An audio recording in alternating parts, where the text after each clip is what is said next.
Assalamualaikum, selamat datang kembali di channel ini. Balik lagi dengan saya Luis Prasetyo sini. Kita masuk ke seri apologetika yang ketiga. Kemarin yang kedua kita sudah bahas bagaimana Yesus berapologetika melawan iblis.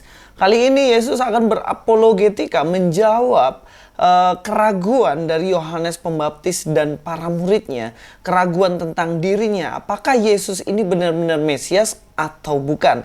Dan dalam apologetika ini kita akan belajar bagaimana Yesus menjawab dengan sangat-sangat luar biasa. Dan mari kita langsung aja bahas, dan teman-teman semuanya bisa buka Alkitabnya teman-teman ya, untuk kita bisa membahas bersama. Catatan saya ada di sini. Ya, yang pertama kita akan bahas di sini bagaimana Yohanes Pembaptis itu ragu apakah benar Yesus itu Mesias atau bukan? Mari kita akan lihat di dalam Matius pasal 11 ayat yang pertama sampai dengan ayat yang ketiga. Di dalam ayat yang pertama, kalau kita lihat dalam bagian ini, dalam ayat yang pertama, pasal 11 ayat yang pertama ya, dikatakan, setelah Yesus selesai berpesan kepada 12 muridnya, pergilah ia dari sana untuk mengajar dan memberitakan Injil di dalam kota-kota mereka. Di dalam penjara, Yohanes mendengar tentang pekerjaan Kristus, lalu menyuruh murid-muridnya bertanya kepadanya, "Engkaukah yang akan datang itu, atau haruskah kami menantikan orang lain?" Jadi kita sudah tahu bahwa bangsa Israel itu tentunya mereka menantikan kedatangan Mesias. Makanya kata Rabbanian Nas ID nih ya, katanya bagaimana orang Yahudi menyediakan kursi untuk kedatangan Elia atau Mesias yang dinanti-nantikan. Dan kita tahu sendiri Yohanes Pembaptis tentunya menantikan kedatangan Mesias ini juga. Dan ini yang dinantikan oleh seluruh orang Israel. Dinantikan kedatangannya. Dan kemudian pada waktu menantikan kedatangan ini, Yohanes Pembaptis menyuruh para muridnya untuk pergilah kepada Yesus. Apakah dia ini benar-benar Mesias, atau haruskah kita menantikan Mesias yang lain? Nah, kalau kita lihat di sini berarti ini sebenarnya ada keraguan dari diri Yohanes Pembaptis. Loh, kok bisa dia ragu? Nah, ini yang unik. Padahal ketika dia membaptis Yesus, sebelum Yesus masuk ke dalam pelayanannya, dia di situ yakin sekali dengan Yesus yang adalah Mesias. Mari kita akan lihat ya di dalam bagian yang lain, di dalam kitab Markus pasal 1 ayat yang ke-7. Mari kita lihat dalam bagian itu. Dalam Markus pasal yang pertama ayat yang ke-7 dikatakan, inilah yang diberitakannya, sesudah aku akan datang ia yang berkuasa daripadaku.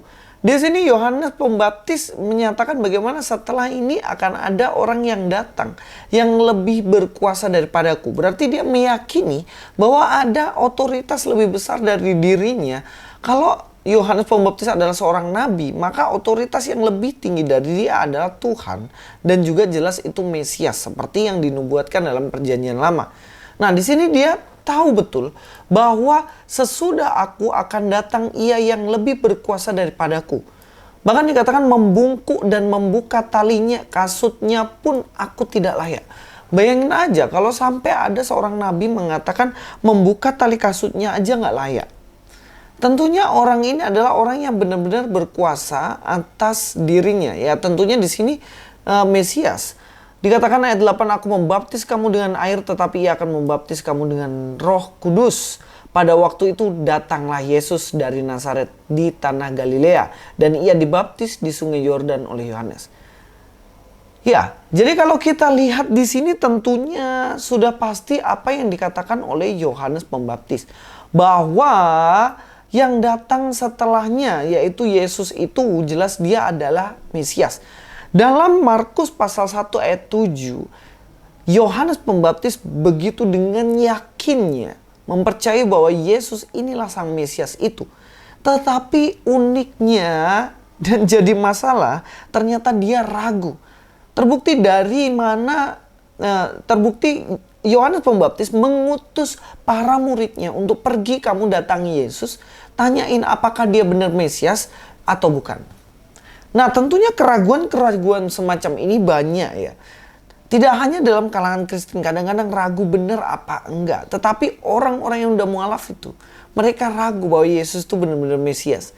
Dan pada akhirnya mereka memberikan pertanyaan-pertanyaan kepada orang Kristen karena mereka sendiri ragu. Yesus ini benar Mesias atau bukan?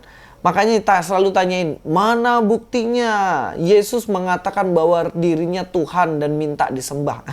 Selalu minta bukti. Kita akan lihat orang-orang dari seberang itu selalu meminta pengakuan dari Yesus. Lalu kita akan lihat apakah di sini ketika para murid Yohanes Pembaptis tanya kepada Yesus, Yesus, apakah engkau itu Mesias? Apakah Yesus menjawab, yes, akulah Mesias. Apakah langsung mengaku, ya aku Mesias, kalian nggak perlu tunggu yang lain? Enggak. Jawaban Yesus sangat unik, elegan, dan to the point. To the point-nya apa? To the point-nya seperti ini. Mari kita lihat ya di bagian yang kedua. Jawaban Yesus pada para murid Yohanes Pembaptis. Mari kita lihat dalam Matius 11 ayat yang keempat. Ya, kita lihat ya. Matius pasal 11 ayat yang keempat. Yesus menjawab mereka, pergilah dan katakanlah kepada Yohanes apa yang kamu dengar dan kamu lihat. Perhatikan, Yesus tidak langsung menjawab, ya aku Mesias. Yesus tidak langsung menjawab, ya benar aku Mesias. Jadi jangan menantikan lagi yang lain. Yesus tidak langsung jawab itu. Yesus mengatakan, pergilah dan katakanlah kepada Yohanes apa yang kamu dengar dan kamu lihat. Orang buta melihat, orang lumpuh berjalan, orang kusta menjadi tahir, orang tuli mendengar, orang mati dibangkitkan, dan kepada orang miskin diberitakan kabar baik. Tentunya di sini Yesus tidak langsung menjawab, iya aku Mesias. Tapi Yesus memberikan ini loh. Aku mengerjakan ini semuanya.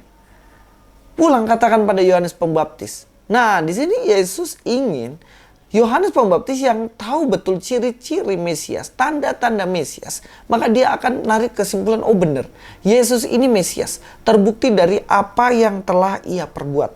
Harusnya seperti itu. Itulah yang saya katakan bagaimana Yesus menjawab orang yang menanyainya identitasnya. Dia tidak langsung bilang, ya aku Tuhan, sembahlah aku. Enggak. Yesus memberikan tanda-tanda dan banyak sekali tanda yang diberikan oleh Yesus kepada orang. Dan menunjukkan dia adalah Tuhan, dia adalah Mesias, dan dia adalah Juru Selamat.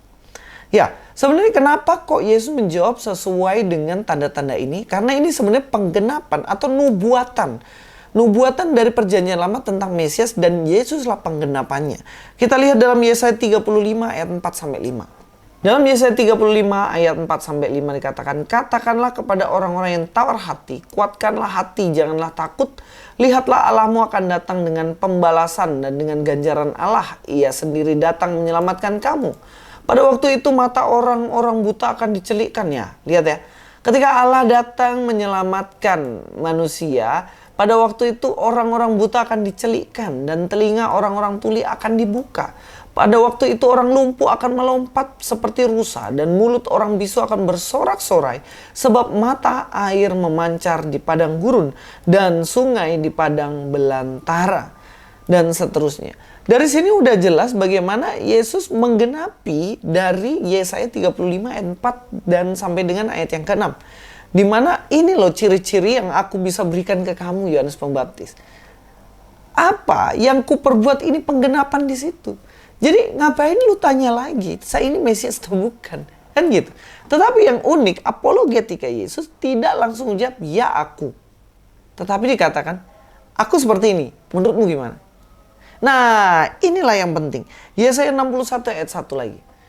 Yesaya pasal yang ke-61 ayat 1. Roh Tuhan Allah ada padaku, oleh karena Tuhan telah mengurapi aku. Ia telah mengutus aku untuk menyampaikan kabar baik kepada orang-orang sengsara dan merawat orang-orang remuk hati, untuk memberitakan pembebasan kepada orang-orang tawanan dan kepada orang-orang yang terkurung kelepasan dari penjara. Seperti yang Yesus lakukan di dalam kitab Matius tadi pasal yang ke-11. Diberitakan kabar baik kepada orang-orang miskin. Nah, kalau sudah mendekati ciri-ciri yang saya sudah sampaikan ini, lalu kesimpulannya apakah Yesus itu Mesias? Iya, dia Mesias. Apakah cara Yesus langsung mengaku, ya aku Mesias? Tidak. Dia memberikan tanda-tanda bahwa dirinya Mesias. Makanya ketika ada orang-orang menanya, Yesus mana bilang, ya aku Tuhan? ya sembahlah aku. Nggak ada. Dia langsung statement seperti itu. Tetapi dia memberikan tanda bahwa dirinya adalah Tuhan. Loh, dari mana? Dari mana? Dia bangkit dari kematian dan dia tidak mati lagi. Iya kan? Dia membuat mujizat sesuka hatinya. Dimanapun dia berada, dia bisa melakukan itu. Bahkan dia nanti akan datang kedua kalinya menjadi hakim bagi semua manusia. Loh, dia kekal. Dari sini aja kita bisa lihat bagaimana Yesus ini tidak hanya manusia biasa, tapi dia juga Allah. Dia juga Tuhan tanpa pengakuannya. Karena kalau ada orang yang mengaku ya aku Tuhan, tapi ujung-ujungnya dia sendiri ternyata bukan Tuhan, kan mana yang lebih baik? Dia tidak bilang dia Tuhan, tetapi tindakannya menunjukkan bahwa dia Tuhan, atau dia mengaku dirinya Tuhan, tapi tindakannya terbatas seperti manusia dan bukan seperti Tuhan. Lebih baik mana? Ya jelas tanpa mengaku, tapi tindakannya adalah tindakan Tuhan. Karena ada orang yang mengaku dirinya adalah Mesias, ternyata dia bukan Mesias. Ya, saya akan mengambil contoh ya. Di dalam Matius 24 ayat 23. Ayo kita lihat Alkitab kita. Matius 24 ayat 23. Pada waktu itu jika orang berkata kepadamu, lihat Mesias ada di sini, atau Mesias ada di sana, jangan kamu percaya. Sebab Mesias palsu dan nabi-nabi palsu akan muncul dan mereka akan mengadakan tanda-tanda yang dahsyat dan mujizat-mujizat sehingga sekiranya mungkin mereka menyesatkan orang-orang pilihan juga. Camkanlah, aku sudah mengatakannya terlebih dahulu. Di sini bagaimana ada orang yang mengaku Mesias, ternyata dia bukan Mesias begitu. Jadi percuma. Ada seorang yang bernama John Nicholas Tom, itu lahir 1799. Wah, ini lama banget ya, saya bahkan ini belum dirancangkan ini, belum ada. 1799 dan sampai dengan matinya ya 1838, dia adalah seorang pemberontak pajak Kornis yang diklaim sebagai penyelamat dunia dan reinkarnasi dari Yesus Kristus. Jadi dia ini, John Nicholas Tom ini, dia mengklaim dirinya juga sebagai Yesus Kristus. Dia reinkarnasi dari Yesus Kristus, penyelamat dunia. Dan tubuhnya itu adalah bait dari Roh Kudus pada tahun 1834. Jadi luar biasa pengakuannya, dia Yesus, dia Juru Selamat, dia Mesias, dan tubuhnya itu adalah bait Allah. Nah, ternyata dalam karirnya dia dibunuh oleh tentara Inggris pada pertempuran Bosenden Wood pada 31 Mei 1838 di Kent, Inggris. Jadi sekalipun dia mengaku dirinya Mesias, tetapi ternyata dia tidak bisa membuktikan bahwa dirinya Mesias. Dia mati juga. Nah, sama halnya ketika misalnya dia mengaku dirinya Mesias, tetapi dia tidak bisa bangkit. Ya, percuma. Yesus, dia tidak mengaku dirinya Mesias, tetapi dia memberikan tanda-tanda. Tanda-tanda.